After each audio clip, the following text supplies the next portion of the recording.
Before we get started, I want to remind you to check out the SV Pod with the one and only Scott Van Pelt. Last week, SVP chatted with Iowa big man Luka Garza. Yep, there is another Luka. Garza is averaging 24 points per game on 45% shooting from three. Check out the SV Pod wherever you get your pods. And now, the Lowe Post. Welcome to the Lowe Post podcast on a Monday afternoon after another weird weekend of NBA action, and joining us to sort of take stock of the Eastern Conference and many other things. This is going to be weird to say. One of the people's favorite guests of Sports Illustrated, Chris Herring. What happened? That is kind of weird. I think it's the first sort of interview or anything that I've done with anybody since then. So I appreciate that, but it's good to be back. Believe it or not, I feel like probably a fourth or maybe a fifth of the responses that I got, the congratulations messages that I got from people are like, does this mean you can't do Zach's podcast anymore? I was like, well, I don't know. It's up to him. But when you reached out to ask if I could join you, I guess that kind of answered the question at least a little bit. But I appreciate you having me as always. And you are the author. You're an author now. You will soon be an author. People like me, we're just writers, commenters. You are going to be the author of a book. A book is a thing that you can buy at a store or on a website, which has two covers, a front and a back, and paper pages numbered that tell a story. Your book is going to be called Blood on the Hardwood, The Flagrant History of the 1990s New York Knicks. We have talked about this before. I am very excited. Can you say that you are, well, I'm going to say it, you are trying to wrap this book up? I am. I need probably 3.5 weeks still, but to finish writing it, I know I'm going to beat you up. My book editor is going to beat you up because I always get questions like, when can we buy it? And hopefully soon, but I'll be done with it shortly after the All-Star break, which will be such a nice thing because I'll be able to watch so much more basketball at that point. And hopefully can get the book out to fans. It'll probably be closer to this time, not this time, but January of next year is a pretty solid date that we've got so far for when the Knicks might make the conference semifinals by then. Who knows? I've got to rewrite it won't be interesting anymore because they'll be just as good as they were in the 90s by that point. There is currently, Chris Herring, a 7-way tie in the loss column in the Eastern Conference. 7 teams. Wow. Ranging from the current number 4 Knicks. This will all be jumbled in like 7 hours, but number 4 Knicks to the number 10 Chicago Bulls all have 17 losses, which is absolutely bananas. There was a discussion, by the way, during the thrilling Knicks-Pistons game in Detroit last night over whether RJ Barrett is the greatest left-handed Knick since Willis Reed. Now, as an author of a book about the 1990s Knicks, can you guess what name was very quickly invoked by the Detroit broadcast team during this discussion? As the best? As an intervening candidate for this honor between Willis Reed and RJ Barrett. During the 90s for the Knicks? Yes. Not Greg Anthony. Nope. I hope not Greg Anthony. That was not the name that was invoked. No disrespect to Greg Anthony, who, in interviewing people for the book, have said that they would draw straws to not rebound for him, in practices just because of how bad a jump shooter he was. Left-handers. You're gonna kick yourself. A beloved 1990s. No, sorry, Anthony Mason. There you go. Another guy that people weren't really looking forward to rebounding for, but I think made up for it in other ways. Wow, completely blanked on that. I was thinking about shooters, but Mason's as beloved as it gets, I think, with that fan base. Let's talk about the piece you had today because it brings up 2 big names, one of which is going to be very important over the next month as we get to the trade deadline. The names are Russell Westbrook of the surging, although they seized defeat from the jaws of victory last night in Boston, Washington Wizards, and Blake Griffin, nominally of the Detroit Pistons. The piece is about why these 2 players, both of whom in their primes were, and to some degree still are, I guess, particularly in Russ's case, athletic marvels, almost one of a kind for their positions in the NBA. why that type of player may be aging more poorly in today's NBA versus the NBA of 10, 20 years ago, without ruining the piece, which is at si.com/NBA. What drove you to write it, and what is this? What did you learn? What is the sort of driving thesis of it? I've always been really interested in the idea of, I mean, I think we all are, as far as just the way the NBA changes. And I've always been really interested in kind of the theoretical debate, even now, kind of with what I'm doing with my own book, is the idea of like, how would different teams fare? How would different players fare in different eras? And I mean, obviously Blake and Russ in particular have done really, really well in their own era. So it's not to take anything away from them, but I think part of what we think about a lot, and part of the reason we have such clashes with regards to legacy, and is LeBron better than Michael? You know, how good was Michael to begin with? How great was Kobe? Is that a lot of times when the end of someone's career isn't extremely graceful, it leaves a different perception in certain people's eyes than it would for other people.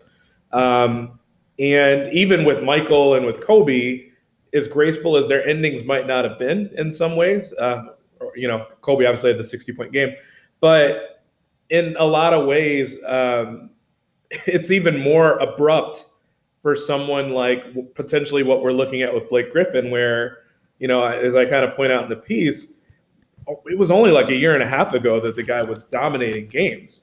And it's not just how recent that was, but it's also that I don't think it's well established with people, but these guys normally play, you know, for the last 15, 20 years, have played till 36, 37 years old and still been, you know, role players for teams at that age. 15, 16, 17-year careers are average for guys of that level, of that caliber. And so the idea that we're looking at Blake, who I think turns 32 in the next few days, but the fact that we're looking at a 31-year-old who's 10 or 11 years in the league, it's not like he's had, you know, a 5-year career or anything like that. It's not Brandon Roy, but I mean, it's still very young, relatively speaking, to be looking at someone that was an all-star and, you know, maybe a low-level MVP candidate just completely, you know, to a point where it's kind of like, you know, milk carton sort of thing. And obviously the contract plays into that. I'm sure that there'll be some teams that will bite when he's bought out, but it's just not normal that we see that. And obviously the athleticism plays into it. But even with guys like that, I think there was more of a role for them at this stage, potentially, than what we may see with Blake or, you know, with other people down the line, just because the league will squeeze guys out now in a way that I don't think it really did as aggressively before. Well, what you're really talking about is the guy who relies on athleticism and is not a jump shooter. How does that guy age when he loses a little bit of explosiveness? And to some degree, we've lived this movie before. I wonder if you thought about Allen Iverson at all when you did this piece. Yeah. I mean, I think it's guys that, and somebody actually pointed that out when I tweeted out the story. They said, I can't help but look at Blake in a Pistons uniform and think about AI. So other people kind of connected those dots as well.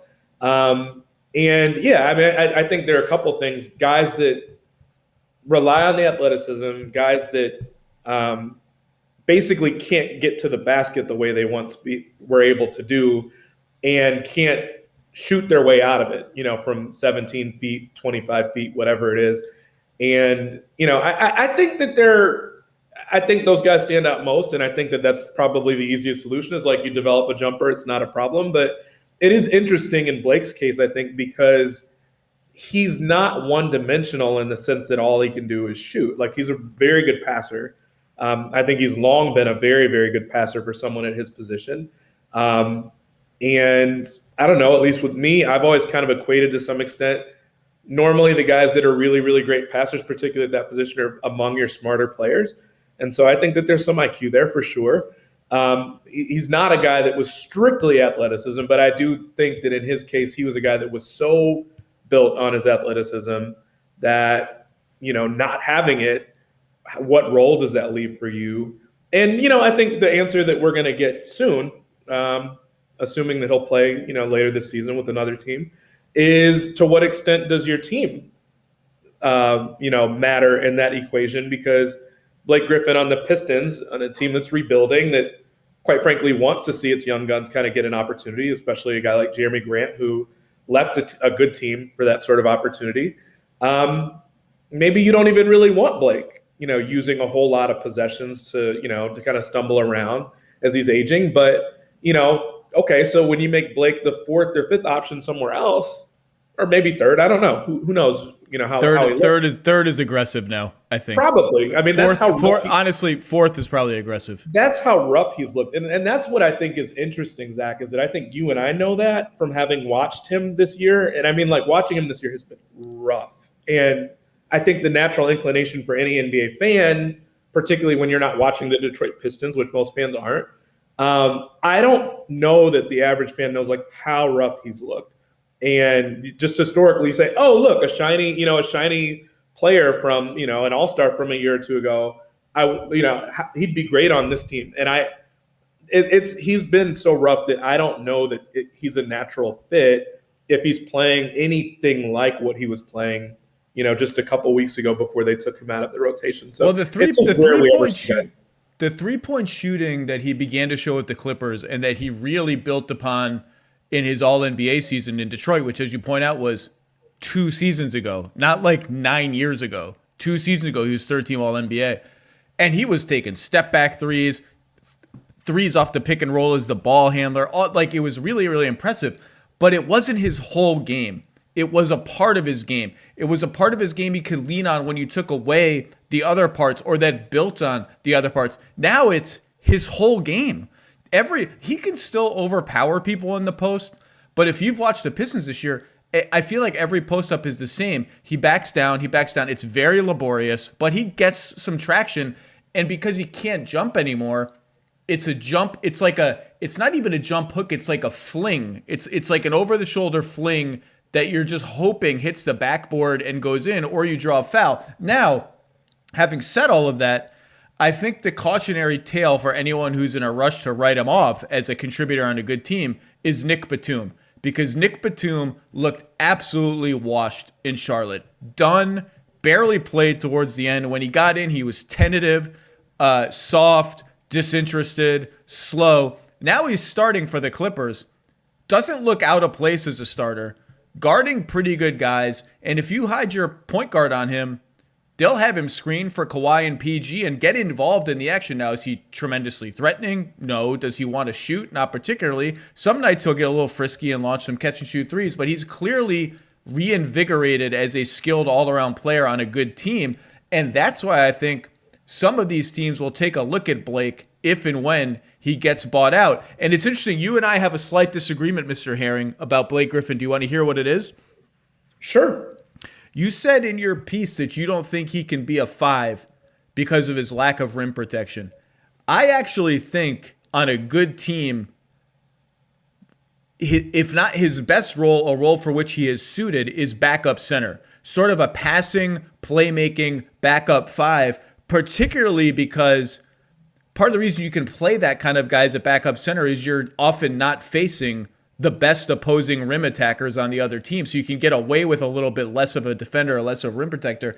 You put him as like Brooklyn's backup 5, or we can talk about other teams that we think he fits on. I think that's a role for him. But did you envision any? Because I do think, look, I'm not ready to write off Blake Griffin. The guy's too skilled. He's worked too hard. I'm hoping that he's got a little physical rebound in him once he gets on a new team. Were there teams that you thought about that he might fit on other than Brooklyn, which I just mentioned? I mean, I've thought about a lot of them. It's interesting too that sometimes when you get, and this is different. I was about to invoke the idea of like Andrew Bynum, which is probably a step too far because he'd been out of the game. He'd literally been out of the game for however long it was. But it's interesting because like depending on how you're doing as a team, I don't know that you want to touch like an acquisition like that. So and who knows why I was focusing on this, but like I saw a lot of Utah fans saying, man, he'd be really, really nice to have for like, a bench piece. And I was like, no, not, that's the sort of thing where, again, it sounds like a really sexy sort of move to bring him in. But if you're on the up and up right now, I don't think you touch him. I don't think there's a reason to. George Niang is a better shooter than Blake Griffin, Right. and with all the ball handling they have there, there's always going to be two guys who need the ball on the floor at least. And so I agree with you. That's not a particularly good fit. I mean, Brooklyn will be interesting, I think, in part because this will sound kind of crass from, if you're a fan of Blake's, but like if for some reason Blake isn't working out, Brooklyn, it's not like Brooklyn's taking a chance by taking somebody else's opportunity away that you really are vested in. And like you said with Niang, I don't think Brooklyn doesn't have this glut of centers. I mean, obviously the trade they just made and losing Allen, I don't think much is lost there. And quite frankly, if like me, to some extent, you're a little bit worried about his ability to guard fives, and certainly backups, he would fare better against them than he would starters. If your concern is that, Brooklyn at least will outscore a lot of teams they're playing. And so if he can fit in enough offensively and do his thing enough offensively, he has enough left on the tank offensively, then defensively, maybe, even if he's not great, you can make that work. And even if he's not great and he's really bad or just doesn't look right, you can probably take that hit. And if you need to, you can move on and try somebody else out in a way that maybe other teams aren't as well positioned because you're trying to save face with your own guy that you might be kind of giving fewer minutes to allow Blake a chance. So Brooklyn, I think, has got to be at the top of a lot of lists right now, just as far as like guys that should be willing to try something. And quite frankly, I would think that might be somewhat appealing to him without knowing the dynamics between he and somebody like DeAndre Jordan, a former teammate or something like that. Why wouldn't you try him there? Or why wouldn't he be appealing to, why wouldn't that be an appealing fit for him? Yeah, I wasn't super optimistic about the long-term or even medium-term future of the Blake Griffin, Andre Drummond front court when Detroit made the super trade for Blake Griffin. I did not necessarily expect that by like the end of 2020, we'd be like, which one of them is going to get bought out first and end up with the Nets? Will either of them get it bought out first and end up with it? Can I tell you some Blake teams that I like? Well, wait, before you even get to that, though, can we talk like just how quickly guys go somewhat obsolete? And I'm not going to necessarily say like who come through that organization, but who come through that organization. I'm thinking about Josh Smith to some extent, too. Like they've had a handful of guys now in the last – I guess Josh Smith is going back a little bit, but what is that? Probably like 6-7 years at this point. Were guys that were all really highly paid guys that all of a sudden, like Brandon a year Jennings. or two later, after they leave, or sometimes before they even leave, there's not a huge demand for them, even though they were brought in or acquired, kind of max level sort of deal sort of thing. Brandon Jennings, Greg Monroe. So what if, it's only the good teams are what we're going to want to talk about, right? So I'm just going to make a list of teams. There's no reporting behind any of this. Portland, just because they need bodies right now, makes a lot of sense. His skill set with the guards would be interesting. The Lakers, if you just gave him like Markieff Morris is starting for the Lakers right now. Could you just give him those minutes? Could he play with Marc Gasol in some alignments when AD is on the bench? I don't see why not. The one I actually kind of like the best, that maybe other than Brooklyn, I'll tell you in Brooklyn though, people who need to keep an eye on Nicholas Claxton. That guy has a chance, and he's looked good when the Nets have given him some run. I think he's played 3 games this season. He's looked pretty good as a rim runner, switchy defender. I'll tell you, I kind of like the idea of Blake in Milwaukee. Right now, their backup power forward is Thanasis Antetokounmpo, who is more of a bumper car than a basketball player. And I say that with all due affection. I love to watch Thanasis play. He's just flying around, hitting people, getting loose balls. And if it's not him, it's Pat Connaughton.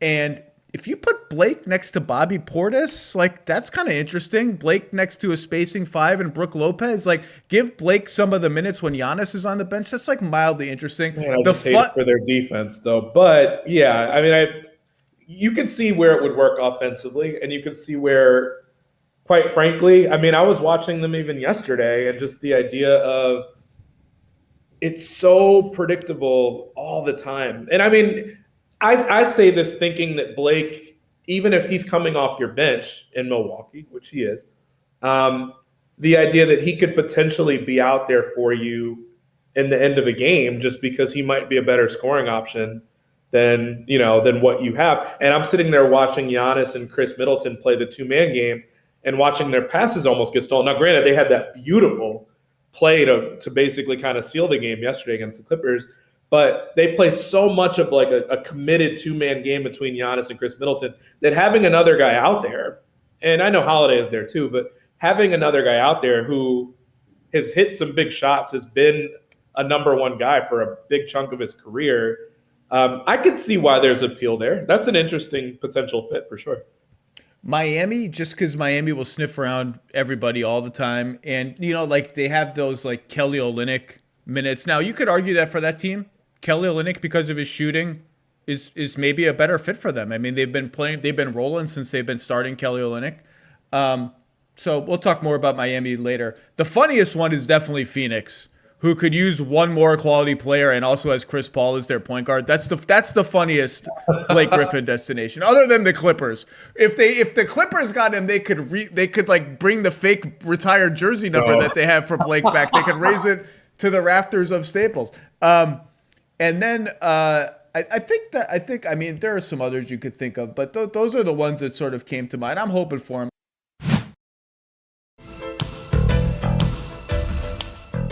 Let's talk about Russ.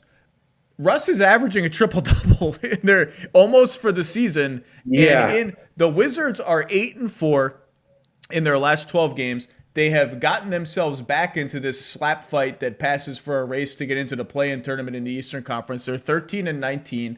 And the closer they get to being relevant, the more we just have to wonder if Bradley Beal is ever going to go in this season to Tommy Shepard's office and say, hey, it's time. And maybe he won't ever do it because I think he legitimately wants to win there.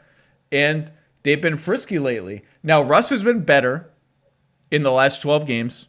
He's been shooting 43% overall. And he's shooting 15% on threes. So he's probably close to 50% on twos. He still turns the ball over all the time. I'm not really sure what's going on with the turnovers. It's very weird. Really concerning, yeah. But I mean, whatever you want to say, this winning stretch is happening when Beal is playing without Westbrook still, even though they've won X amount of games with Westbrook back in the lineup. Remember, for a while, they had won like most of their games without Russ.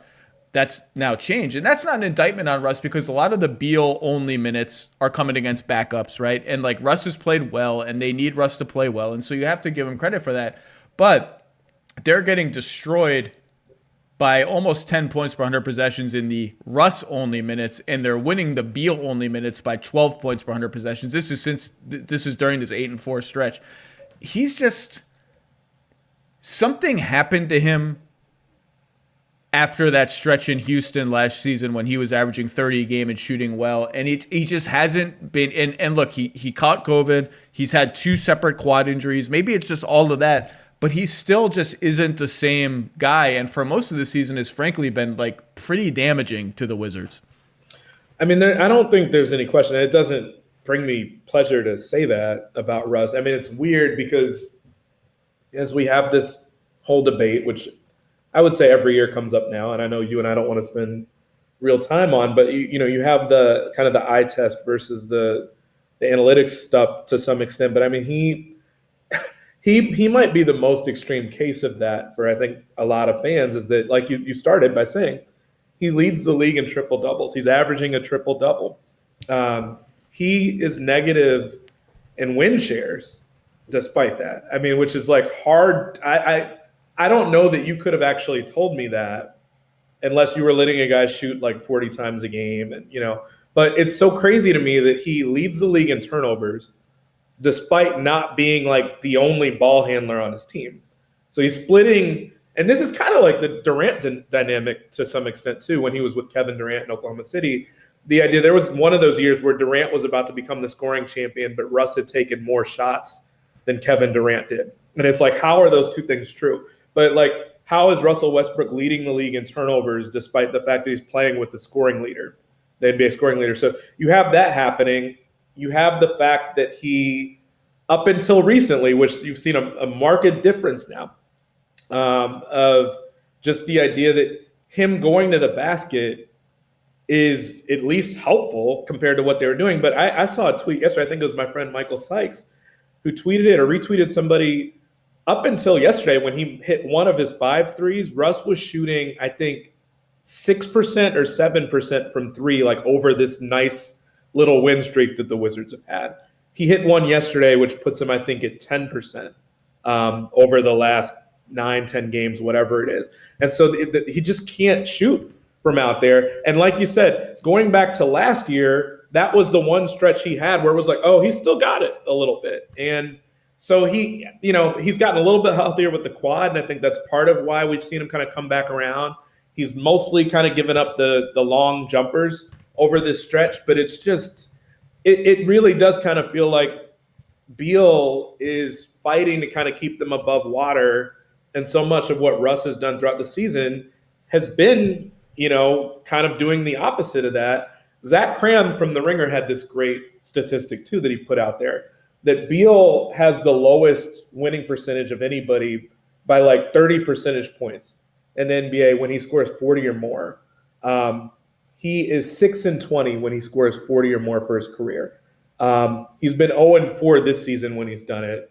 And then the guy that's in second to last place, as far as the lowest winning percentage of active guys when they score 40, is Russ.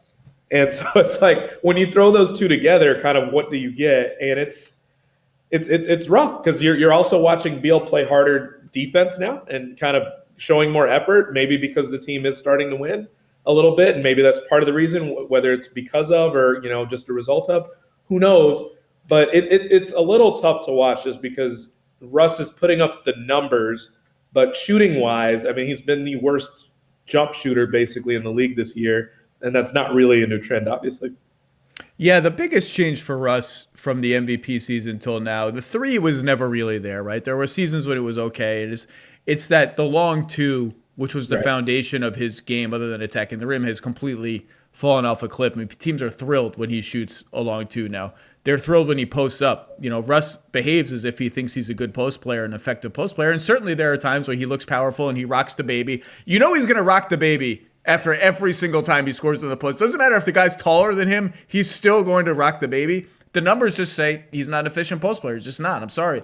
I'm sorry that the numbers say that. But it is the Beal thing is he's incredible.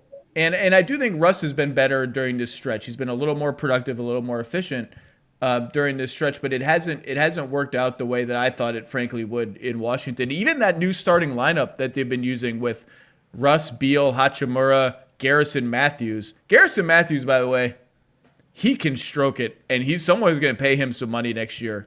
I believe he's a free agent after this season. And Mo Wagner. Bertans has picked it up a lot too lately. Bertans is hitting shots, but and he hit 5 threes. He had a huge game a week or so ago where he had like 1 million threes.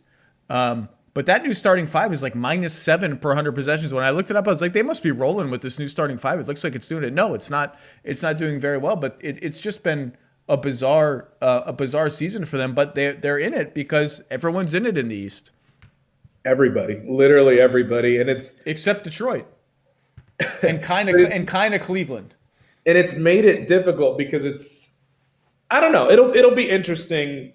I think you're always pretty good at the idea of keeping a kind of a level head, even when a team has done really well for 5-6 games. But it'll be interesting because if it still looks like this, when is the trade deadline this year? I can't remember. March 25th. It'll be interesting to see like which teams decide they really want to go for it with something based on the fact that you literally have a team, if you win 3 games in a row, you can move from being out of the playoffs to being like the 4th seed all of a sudden. And obviously, you're not going to leverage everything you have in a situation like that. But it is interesting because if you're Washington and you're looking at this situation, and like you said, I think everybody else is kind of looking at it saying like, when will Beal want out of this? But it's pretty clear he at least has wanted to make it work. I think there was one week in there where he just looked distraught with every loss. But he looks distraught when they're losing. When he looks distraught when he's on the bench with 90 seconds left and they're down by 20, And I think it's actually fair. Mark Bartelstein came out and said that, his agent. He said, I think it's unfair how this is getting memed all the time, because how do you want him to look? Do you want him to be yucking it up with his teammates when the Wizards are getting smoked? And I actually agree with that. I don't know how they played a game. I think Beal has been absolutely incredible this season, and really for a long time, but incredible this season. I've had arguments with front office people on other teams who are like, oh, he's loafing on defense, he's killing the Wizards. I'm like, I don't know what games you're watching. I know that he's not a great defensive player. He runs into picks. He falls away. He's competing hard. Against Minnesota last week, there was a sequence late in the game where Beal took a long two coming off the screen, knew he had missed, and rushed in between 4 Minnesota Timberwolves.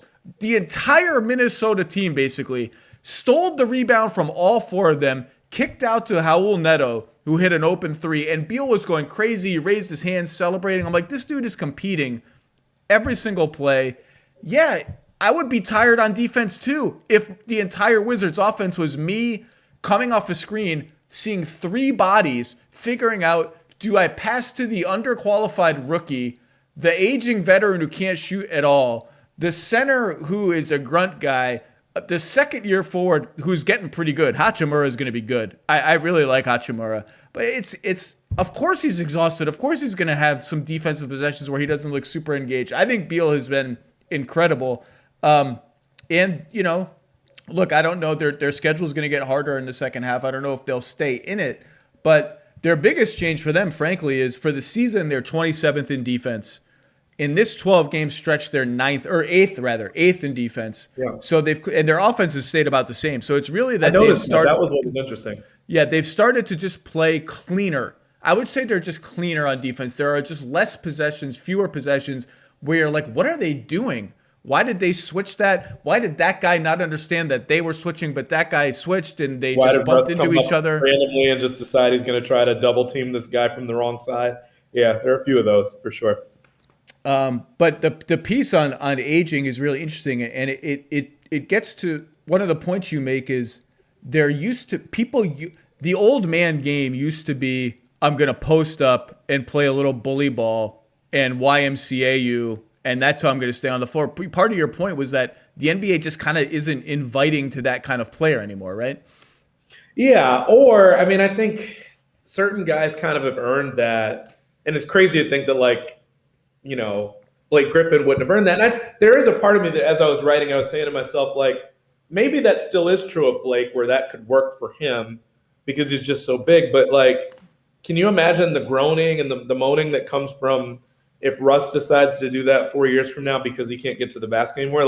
You already have moments where, fans and teams don't really want him doing that now.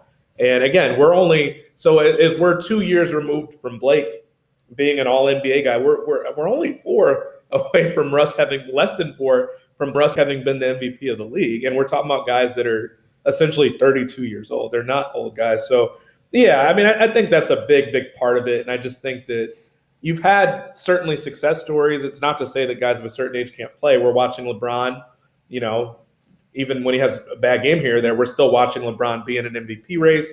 We're watching, Vince Carter play till he's 43. I mentioned in the piece that Rudy Gay has very quietly been a guy that, I don't think that people were worried that he was going to be out of the NBA, but certainly something had to change. He wasn't a number one guy the way that a lot of people projected that he would be, but has very quietly been solid for years. There are death, taxes, LeBron being in the MVP race, and the Spurs bench annihilating people. It doesn't matter who it is. It doesn't matter what year it is. The Spurs bench is going to destroy people. Patty Mills is going to be running around in 5 years. And look at Patty Mills plus minus. He's +7 per 100 possessions. Wow. I have a story idea for you on Russ. And you're the perfect guy to do it because you do these stories. So I'm going to do it. And now that I'm saying it publicly, you have to do it fast or someone's going to steal it. Yeah, I got about 8 minutes now. Thanks, Zach. I want you to use the fancy data that you can get to analyze Russell Westbrook's shot arc on his jumper, because there was a game 3 weeks ago where he made 2 long twos at the beginning of the game, and the arc was so high that I actually rewound. I'm like, am I crazy, or is he suddenly putting a lot of air under the ball? And actually texted someone from the Wizards. I was like, is something up with this? Like, did he do something? And I got kind of non-committal. I got the answer I got was kind of like, oh, that does look interesting. I don't know what, if anything's going on. And I've noticed it a few times since, and then it'll go back to the sort of more line drive. Something is going on. I'm convinced something is going on with his jumper, where he's playing around with different forms and different shot trajectories. So, Chris, that's my dare to you. I can look into that. I've done that with a couple. I did one. I know, that's why I'm giving it to you. Yeah, a couple on the Knicks beat with Rose, and I remember way back in the day did one on Bargnani like that too. Who was the guy with the Knicks? Was there a Cole Aldrich story you wrote with the Knicks? Yeah. I feel like you and I discussed this on your podcast all the time. Yeah, that was it. But what was the story? There was like a quirk to Cole Aldrich's game, other than that he had a tooth missing. Wasn't there a quirk to his game? And he got mad at you. The hook shots that he takes, and I think the headline was like he airballs one half of the shots he takes, and then the other half they all go in or something, which was that's pretty good. Close to being like spot on. It wasn't even really an exaggeration. And I talked to his was it his high school coach or somebody that taught him to shoot hook shots, talked to Cole for it. He got upset with it, blocked me. But then I think, and that's what I'm saying, I think you and I have talked about it at least once since then, because ever since then, everybody's like, why'd you block Chris over this? So I think he unblocked me. I think people guilted him and unblocked me, which I didn't care about. It's not a big deal. But yeah, fun times, Knicks beat, and fun stories. My theory on Russ, and this is, I just want to make clear, this is just a theory. I was texting with somebody about this a few weeks ago, about his turnovers specifically, because if you watch his turnovers this year, it's like 5 a game. Well, it's also just strange turnovers in that he's losing control of his dribble for no reason. Like it just like eludes him. And sometimes people just like reach in and take the ball. He's not in a position of stress. There's no pressure on him. There's no second defender. It's just his own guy being like, oh, your dribble is really loose. I'm going to take it. Thanks for participating in this exercise. And it's passes he throws that have no chance. Like these thread the needle passes that he throws. And you're like, what did he even see? So my theory is twofold. Number one, he can't get to the rim as frequently anymore, which you have documented in your piece. And so he's left with these desperation passes that he hasn't planned for and that aren't there. My other theory, and again, this is just a theory, is that the quadriceps injuries in both of his legs, because there was one in each leg, I believe, impacted his ability to get low with his dribble. And he was higher in his stance and looser with his dribble as a result. Those are my theories. I'm hoping, look, I want to see Russ rampage around again. And I really want to see Blake get some sort of coda. Maybe coda is even premature. I want to see Blake play real, meaningful basketball games again in better form. I hope we get to see these guys do that. Stephen A's World streams weekdays on ESPN Plus, bringing fans Stephen A. Smith's entertaining perspective and deep expertise with signature guests. The best interviews from Stephen A's World are now available as a podcast every Wednesday. Listen wherever you get your podcasts and watch Stephen A's World on ESPN Plus.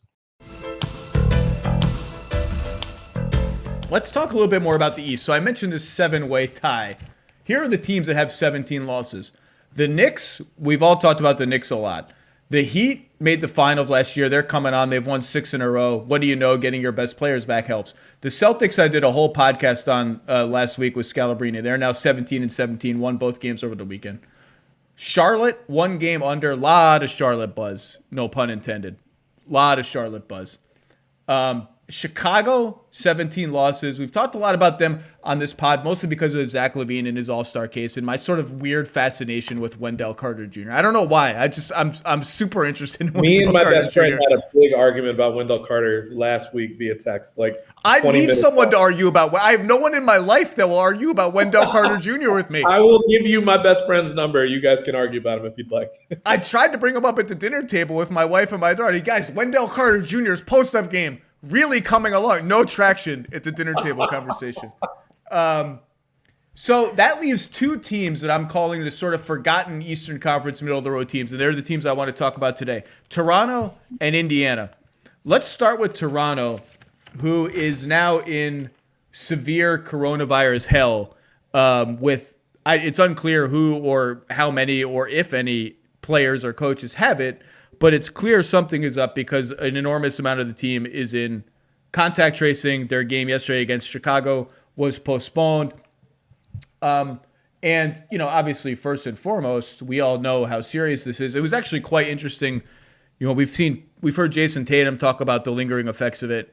And I was watching that Bucks-Clippers game yesterday, Sunday, and it was Drew Holiday's first game back, and he's talked about how he was symptomatic. And I'm sitting there thinking, imagine having this, and you're out for a while, and you have some time to get reacclimated.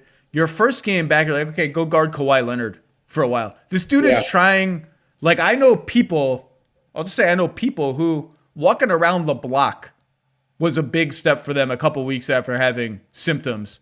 This dude is guarding Kawhi Leonard one-on-one, and we're just accepting this is what reality is now for Drew Holiday. It's a little bit daunting to think about, but we have to think about it because the season continues, and Toronto now has to deal with this. On the one hand, the All-Star break is coming up, so they get some time. On the other hand, the trade deadline is also coming up shortly after the All-Star break, and the Raptors had just started to finally get healthy. They've had guys just in and out of the lineup constantly. Siakam, Anunoby, Lowry, everybody but Van Vliet basically has been in and out of the lineup.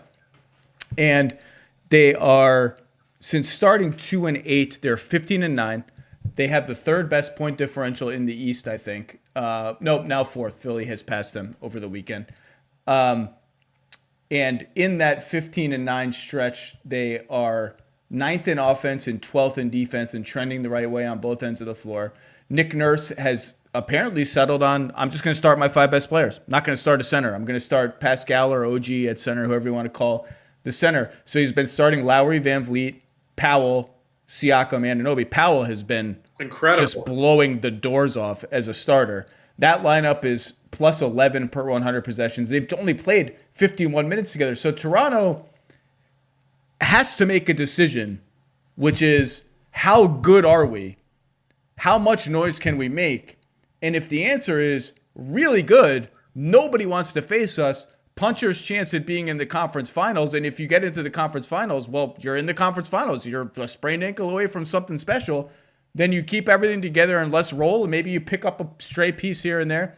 If the answer is, all right, we're just okay, not that good, then you begin to, I think you owe it to yourself as a franchise if Kyle Lowry, the greatest Raptor of all time, is on board, to start beginning to think about, is there a way we can get Kyle Lowry, to a place he wants to go, if he ever reaches the point where he's interested in leaving Toronto. Again, I don't think that that's happened yet. I'm not reporting that it's happened yet. I actually don't think it has happened yet.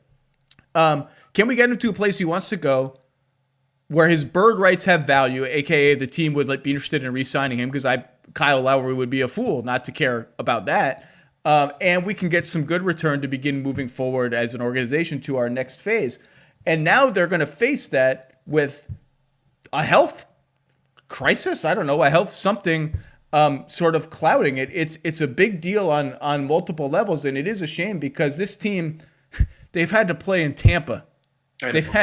They've relocated their entire lives to Tampa, Florida. No disrespect to Tampa. I've never been there. I'm just saying that's not their home. They're living not at home. And it's been rough. And to see them turn it around like this has been pretty damn inspiring. And now they've got to go at this from a position of uncertainty. It's a big deal. The part of me that likes narratives, which I feel like the analytical part of my brain hates them or, thinks that they're not worth much, kind of trust the idea that the more you take away from Toronto, as far as health, as far as, just watching a guy kind of, I won't say stagnate, but, what Siakam went through, in the postseason last year and different things like that, the fact that they lose both of their bigs in free agency elsewhere, and then the fact that they start this year, and like you said, Tampa, wondering how much a part of that, is kind of impacting the way they're playing. That they were just, record-wise, they were awful to start. You knew they were going to turn around a little bit, but now it's like the fact that they've really figured it out.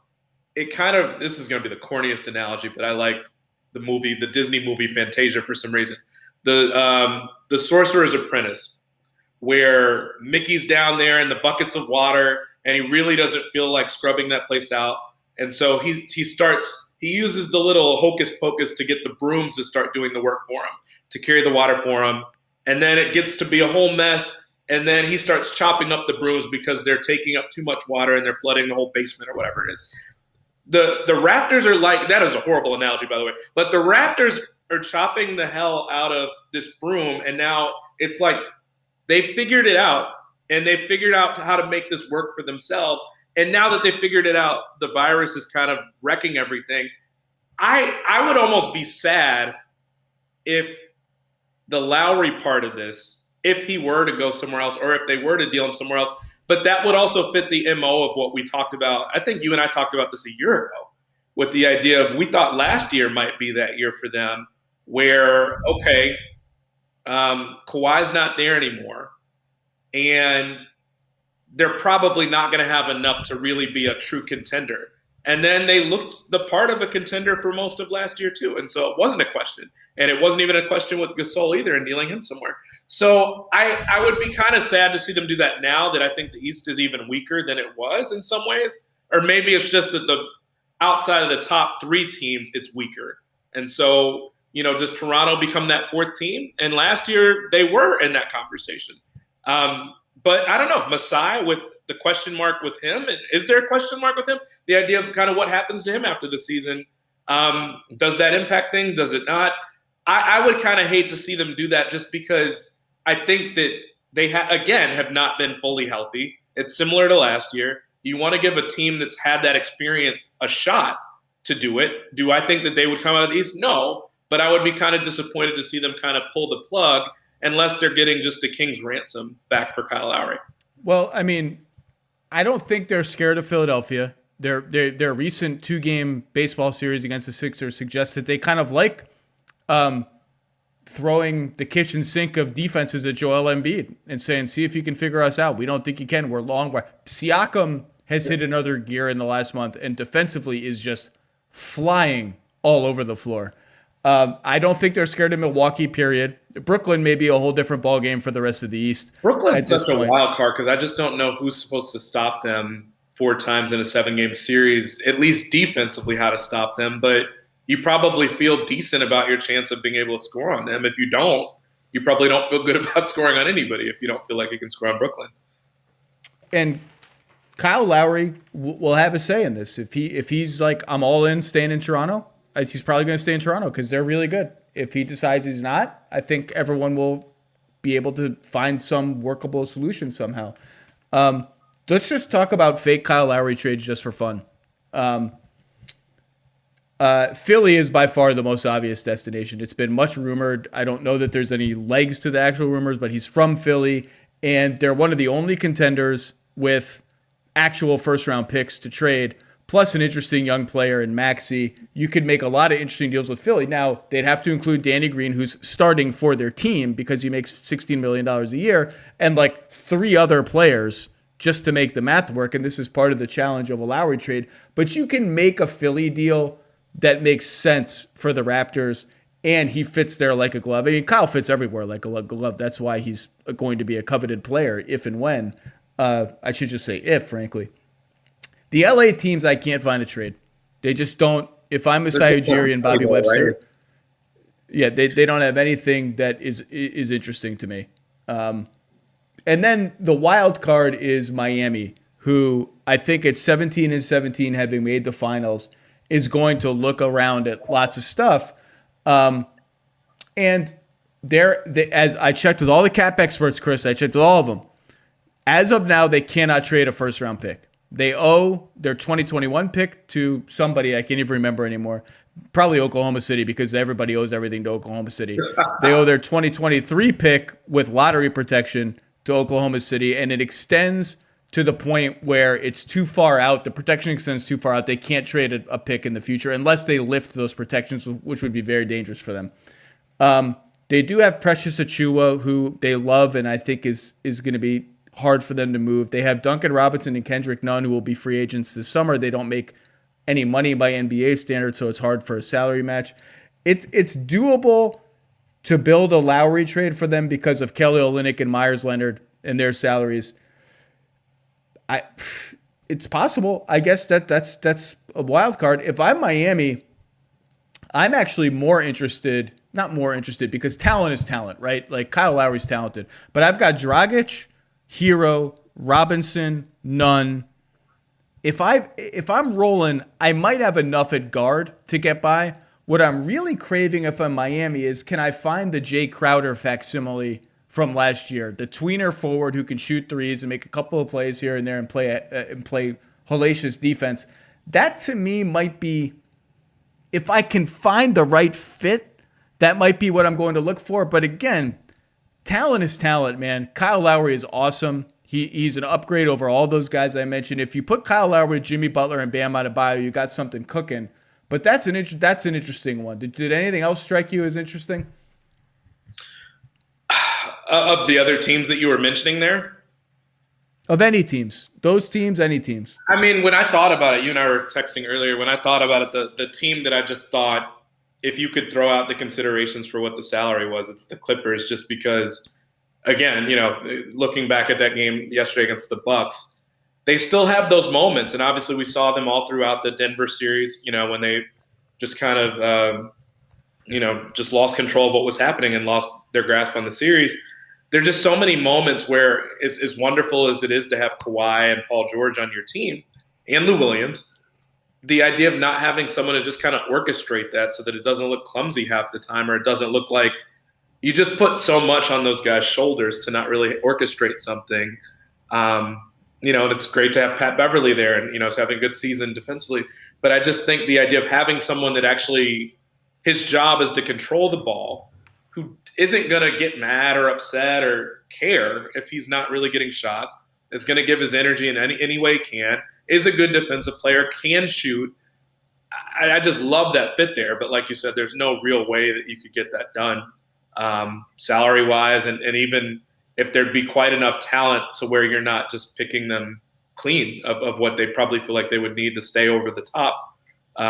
It's more that, like, if I'm Toronto, like, I don't think I can spin Lou Williams off into a first round pick. I can't spin Pat Beverly. There's nothing in it for me. No.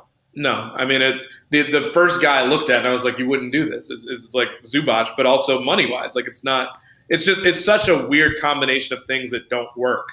And even that, like when I was thinking about it, I was like, well, maybe, in a different time and place, like if you had Harrell on that roster, there are certain things, if you still had Harrell on that roster, there are different things that maybe you would have felt a little bit more comfortable doing in terms of trying to make a play to bring Lowry in there. But it's not, none of it's realistic. And, but I do find, I don't know. I did the same thing with, I think like 3 or 4 years ago, like what I wanted to see the most happen was to see Chris Paul, if he wanted to trade out of LA to go to the Spurs, just because it just kind of seemed like this match made in heaven in a couple different ways.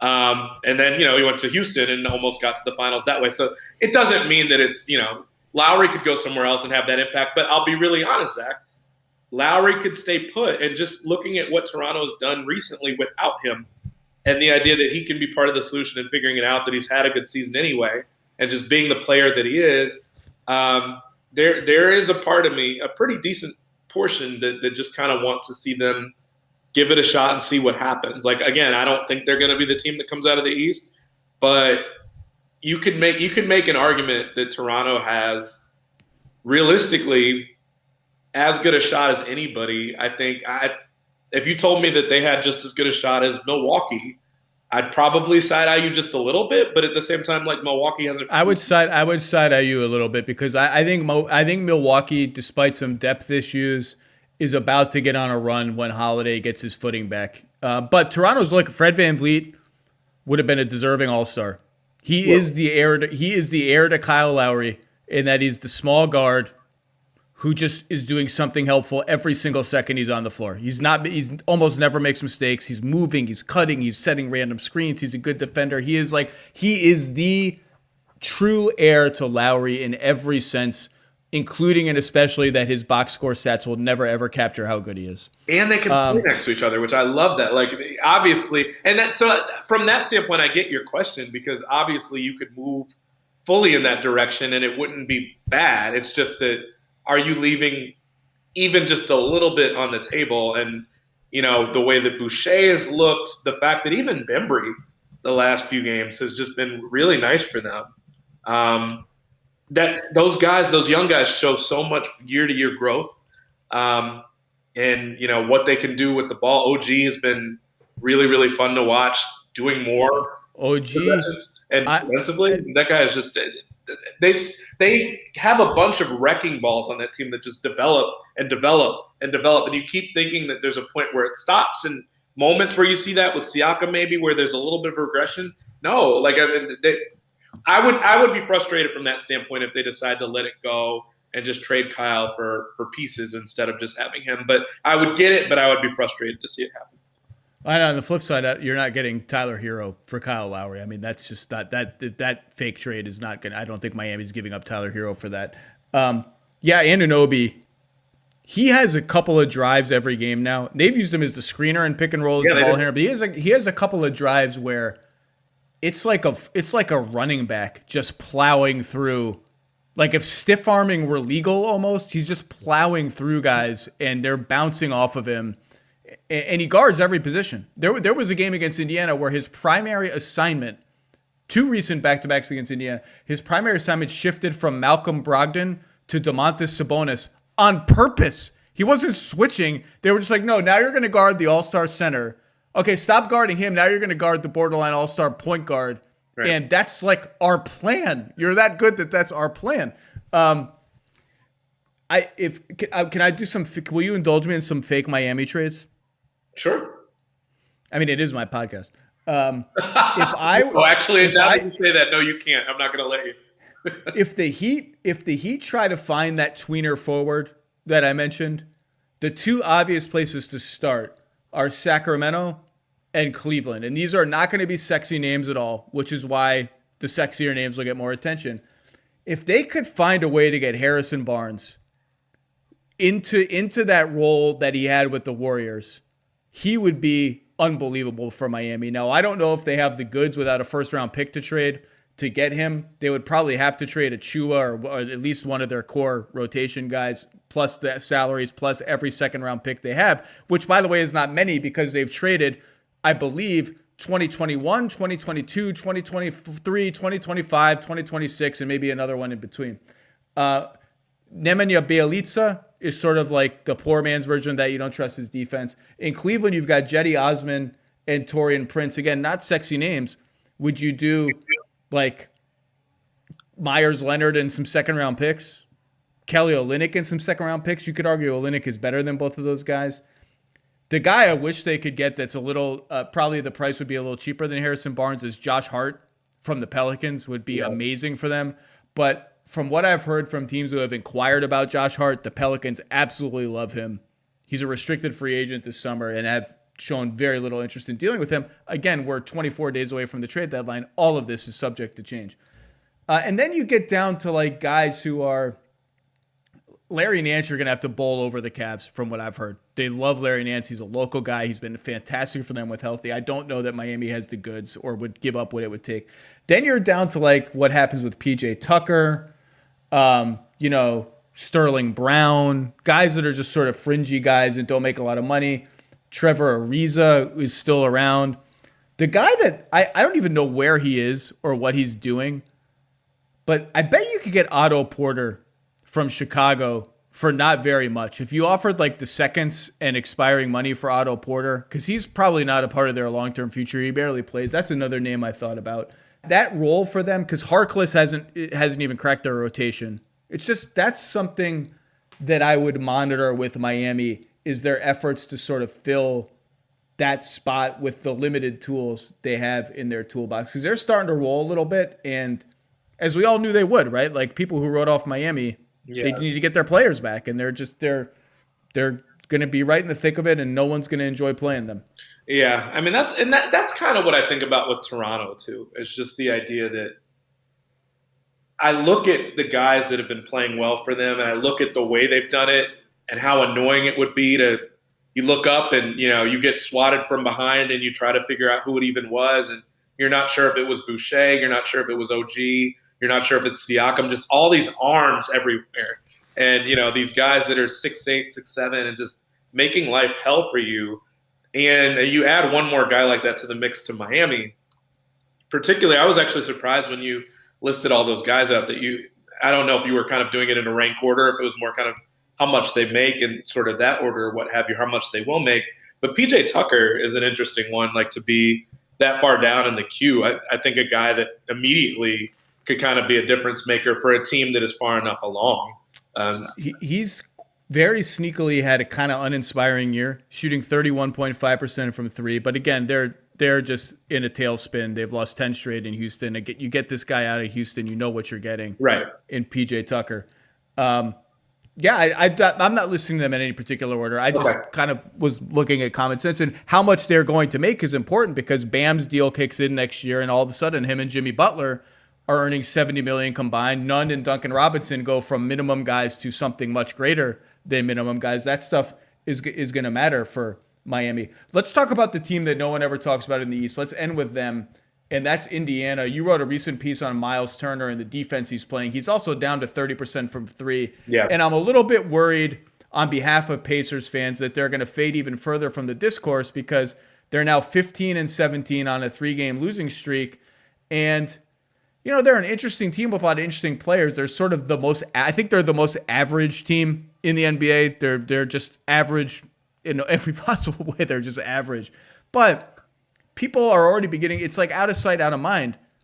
Karis LeVert and TJ Warren are good NBA starters Exactly. who would be starting for the Pacers instead of Doug McDermott and Justin Holiday, who are good NBA bench players currently starting NBA games. If you just add those two guys and your starting lineup is Malcolm Brogdon, Karis LeVert, TJ Warren, and the two big guys, Sabonis and Turner, that's a hell of a team.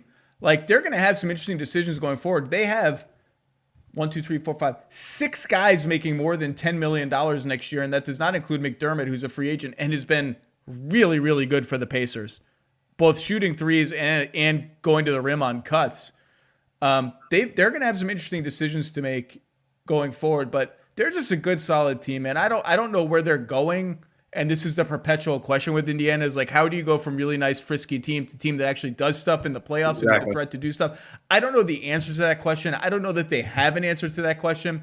I thought they did great inserting themselves in the Harden trade to get LeVert for Oladipo, who's probably going to leave anyway. What's interesting to you about the Pacers? Well, let me throw one question back at you, then I'll answer that. Like, what did you? Because people asked me this, and I guess I didn't quite know what to make of it, other than the fact that they must, on some level, think that it won't be a long-term sort of concern. Were you surprised that they just went ahead and agreed to the trade even after the stuff with LeVert's physical came up? I kind of didn't know what to make of it, to be honest with you. It was such shocking, like, real-life news that I just sort of forgot about the realities of trade machinations. But I mean, I guess. But if they think that he's going to be fine and the prognosis is good, and they're clearly not playing to win the championship this season. Right. He has 2 more years left on his deal. Victor was probably going to leave and is an interesting trade deadline name, as everyone has now noted. I guess not, but I truthfully didn't think about it that much. Yeah, no, it was just interesting to me because, like you said, it's not like, it takes them out of title contention if he doesn't play, more likely than not. But it was interesting that when I was doing that story on Turner and hopped on one of their Zoom calls, Christian Winfield from the New York Daily News was on the call. I think the Pacers were about to play the Nets, and so Christian was asking questions about them.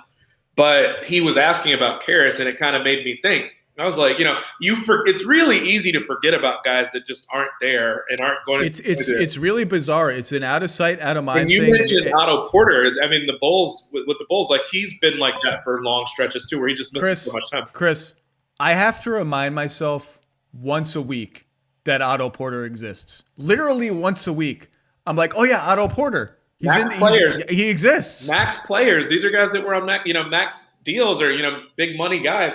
And I think even more so when they're either not in contention or when they're playing for smaller markets where you watch them and you're like, oh, and you and I watch plenty of the league, so it is interesting. But Karras has been in and out of the lineup so much over the last few years anyway that I think it's even easier to kind of forget that. So it'll be interesting to see what happens down the line with them. Watching them, even the other night, I mean, they've had guys in and out of the lineup aside from just those two. Brogdon, missed a game recently. And watching them play, it made me think about how frustrating the really good Pacers teams were under Vogel and the idea that, like, they weren't good at passing and just how tough it was to watch their offense at times. Because I was watching them throw so many kind of lackadaisical passes in the closing minutes there against the Knicks and watching a couple of those get stolen. And you can just tell something's missing there. Sabonis has a lot on his shoulders and does a lot offensively. They're mixing in some different stuff. My friend Caitlin Cooper wrote a story kind of about the fact that Bjorkgren is kind of throwing in more zone coverages and that the fact that it's very clear that the Pacers don't really know how to do that. Everybody just kind of assumes in zone defense that all you do is stand there, you line up 2 guys here and 3 guys on the back line, and it's that easy. But what do you do when the ball goes to certain places? When do you pressure the ball at certain spots and different points on the court? And she laid out in a really great piece just this idea that, the Heat have become really good at something like that because they do it a lot. But the Pacers kind of stand around and look at each other and try to figure out who's supposed to be responsible for the corner. And so little stuff like that, like they're still kind of picking up different things, even though it's not a completely new group of guys. They've had so many guys in and out of the lineup, the trade, the fact that there's a new coach there. A lot of what they do just kind of seems rooted in their skill. But like you said, they're not so great, especially without LeVert, to where they're going to beat teams consistently like that. And it feels difficult for them to put a run together based on all the guys in and out of the lineup, based on the fact that there's a new coach in play, based on the fact that the talent is good, but it's certainly not enough when you consider who they're missing. Yeah, Nate Bjorkgren is throwing the box and 1, triangle and teal 2. Every zone from the Nick Nurse, Nate Bjorkgren playbook has been thrown out in Pacers games at some point. They're a really interesting team.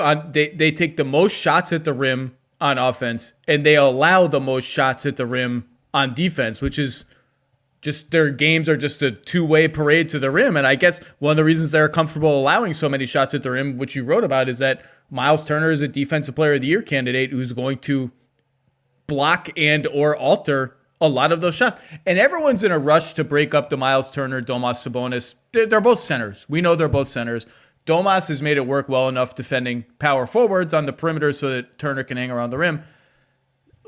And they just haven't found a better answer yet. They telegraphed in the Gordon Hayward trade, sign and trade, whatever talks, that they are hunting for a better answer if it presents itself. But this is the Pacers, man. No one is going there in free agency. When that's Malcolm Brogdon went there in free agency via sign and trade, but that's the peak player you're getting in free agency, and you have to pay absolute top salary to get that level of player. Like they have made clear, they have an organizational priority. We're staying good. We're not tanking. And so, yeah, maybe it's not perfect, but they're pretty good with Sabonis and Turner. They've actually been quite good when it's just Turner this year, which is a change from last year. They're going to keep just sort of rolling it out there. They play super hard. Their guys play the right way is cliche, but they care. They're unselfish. They play hard. They're just there, and I'm not sure where they're going, but they're there. I actually feel like, it's funny because you started this by saying nobody talks about them. I feel like you and I, whenever we podcast, no matter what, and I actually have a running joke with one of my friends about the fact that we always find a way to talk about the Pacers. So if no one else will talk about them, you and I will.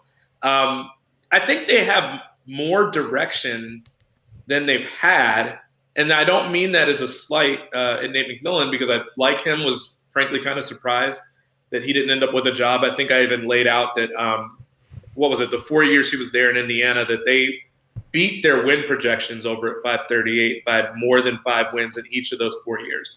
And in one case, I think beat it by like 13 wins or something. So consistently outperformed what the thoughts were that everyone had, the perceptions everyone had.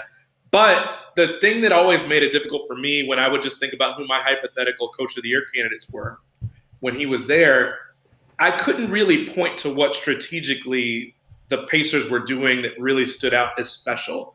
Or if they were doing stuff that was different than everybody else was. It was kind of more – it was almost kind of like a free market sort of thing where it's like you just let stuff play out by itself. So if you have an open shot, just take it.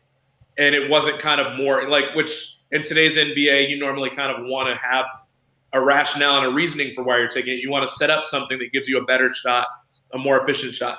That's been changed over really quickly. So where the Pacers were constantly the team taking the most mid-range shots, now they're at the rim.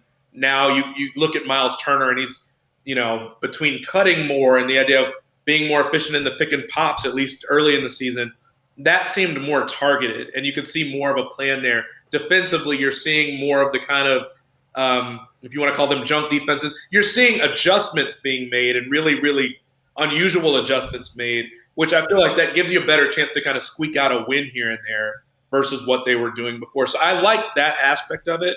I don't know what it will mean for them in a year. I don't know what it'll mean for them for this year.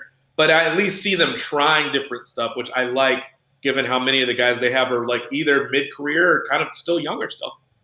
I do think it's interesting, though, like, Nate McMillan was sort of lambasted as this old school allergic to threes, allergic to modern basketball. We got to modernize it. And they go from Nate McMillan to Nate Bjorkgren, who's throwing out triangles, twos, box and ones. They don't allow any threes. Their 3-point volume is okay, whatever. And the result is about the same. They've had injuries and all that, right. But it's sort of like talent is talent, man. You can change the coach. Coaches do make a difference, but talent is talent, and their talent is just okay right now with all the injuries. But I would love to see this team with the scoring pop and the shooting that LeVert and particularly Warren from the shooting perspective would bring. And I thought Warren made huge strides. We all know he went crazy in the bubble last year, right? As a scorer. But I think he made big strides as a defender in Indiana last season. And if he can be sort of stout at the 3 and the 4, that gives you more lineup flexibility. But we haven't seen that team. Any parting Pacers thoughts? No, not really. No, I'll just leave it at that. No, I'm good. I do. My last Pacers thought will be Domas Sabonis didn't make my All-Star roster. Mm-hmm. Didn't make my 12-man All-Star roster. He wouldn't have been my injury replacement for who got replaced? I don't even remember. Oh, Durant. But I'm not gonna lambaste him as some undeserving All-Star. He's a really good NBA player. All these guys are really good. And boy, would I love to be the worst NBA All-Star. That would mean I'm amazing. That was going to be my exact thought. Is that I saw tweets going around about that. Like, I'm not going to dismiss it by saying who cares, because I don't want to be that dismissive of it. But look, and I think most of us know this. It's fine to have a different thought as to who you would have replaced somebody with. Doesn't make it's still an All-Star, and it's still a pretty cool thing to have. He's the hub of a lot of what they do on offense. Does he have limitations defensively? Sure. His finishing comes and goes, particularly against good defenders his size, but he's the hub of a lot of what they do offensively. And until we see them, which they probably won't do, but until we see them expand the All-Star rosters, I've stopped. I used to get really worked up over the choices, and now I just don't have it in me to do that. I think you watch him play, and certainly he's a really good player. You can see where he's made improvements. You can see how lost they are kind of when he's not out there at times as far as offensively. Now, like you said, defensively, there's a lot to be desired. They'd be better without him defensively a lot of the time with just the one center. But I can see the argument for it. Are there other guys? Of course there are other guys. If Booker hadn't been the choice out west, would it have, I would understand the frustration. I understand the frustration with certain guys. Just, I don't know. I'm just kind of at a stage right now. Let people enjoy things. If people want to, I will say, if I were Commissioner Adam Silver, I would have found a way to get Mike Conley in the game. I really would like to see Mike Conley be in the game as opposed to being the trivia question of, the most accomplished dude in the league to not make one. But look, I don't know. It's also pretty crazy to think about someone like Booker having had the career, which I know is not a career-based award.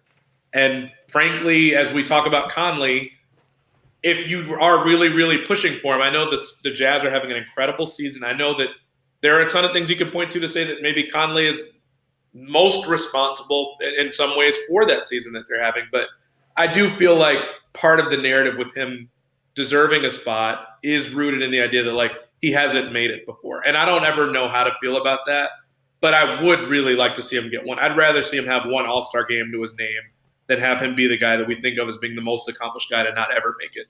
I don't think that distinction is as cool. The biggest reason Mike Conley never made the All-Star game is because he played his entire career in the West. Yep. That's it, period. Yeah. If he played his entire career in the East, Mike Conley might be a 4-time All-Star by now. I mean, could you ever see the league moving to a situation where they just said, screw East-West, we'll just take the 24 best guys? Hey man, sure, why not? They pick teams now. Like they could do anything. They end the game with the target score with the Elam ending. Like everything's on the table for All-Star, which I love. That's great. Right. Nothing sacred about the conferences when it comes to All-Star. The last thing I'll say about the Pacers, then we'll end. The one player I am watching closely every game, particularly in the second half of the season, is Aaron Holiday, who's had a really disappointing season for them, who I have been intrigued by. He's got a certain juice and swagger to him that is interesting. He shows flashes of skills, like a little better craft here and there, but it just hasn't come together for him at all this season. I know a lot of other teams monitor him as sort of a, like, can we find a way to pluck him away from Indiana? We're interested. So that's the guy I'm watching. Other than that, Chris Herring, you can now read his stuff at si.com instead of 538. It's good to see you, man. Congrats on the new gig. I will keep updating people against your will on the new book about the 1990s Knicks, which I can't wait for. Thanks for coming. Thanks for coming on. I appreciate you as always, man. Thank you so much.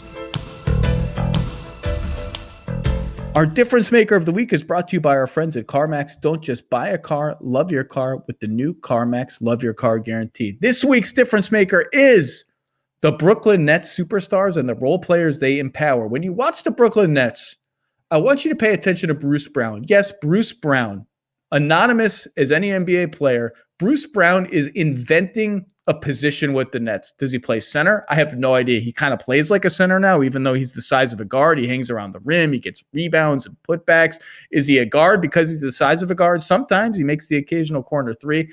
I have no idea what position Bruce Brown plays, because playing with James Harden, Kyrie Irving, and eventually Kevin Durant has given Bruce Brown the freedom to just kind of invent a new position. His new position is rover. He's kind of playing center field on offense. His position is, when everyone else is looking at those three dudes, I'm going to skulk around and find a little open space on the floor and get a layup. Against the Kings last week, Bruce Brown got 2 uncontested layups because he beat everyone back on defense because nobody was looking for him. That is the power of James Harden, Kyrie Irving, and Kevin Durant and all the attention they draw. So this week's difference maker is the Nets and Bruce Brown. Again, our thanks to our friends at CarMax. For more difference makers, check out my weekly 10 Things column on the ESPN Insider page.